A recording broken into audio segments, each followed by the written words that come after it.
ဆာမွန်းနဲ့ကောင်းညင်မုတ်ရှိုံနဲ့အိမ်မှာကိုရီးယားတပုတ်ကလေးကိုအလွယ်လို့စားလို့ရပါပြီနော်ခွက်တစ်ခုတည်းကိုကောင်းညင်မုတ်က3စွန်းဆာမွန်းနဲ့က1စွန်းထည့်ပြီးတော့စားလေးနည်းနည်းနဲ့အရင်မှွေထားပေးလိုက်ပါမယ်ရှင်ပြီးရင်တော့ရေလေးနည်းနည်းချင်းစီထည့်ပြီးတော့နယ်ထားပေးလိုက်ပါမယ်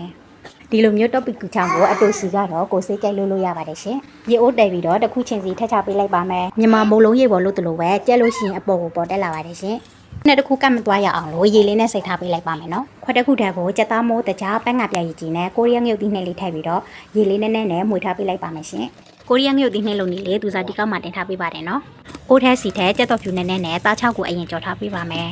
သားချောင်းကတော့သူစားကြိုက်လို့ထည့်ထားပါတယ်ရှင်ဒီနေရာမှာကိုကြိုက်နေတဲ့ဟာတွေကိုလည်းထည့်လို့ရပါတယ်နော်ပြီးရင်တော့ခုနရက်သားဆက်ထားတဲ့ဟာကိုထည့်ချပေးလိုက်ပါမယ်နည်းလေးဆူလိုက်ရင်တော့တပူကြီးချောင်းလေးတွေကိုထည့်ချပေးလိုက်ပါတပူကြီးချောင်းထည့်ပြီးတော့2မိနစ်လောက်ချက်ထားပြီးလို့ရှိရင်ရပါပြီနော်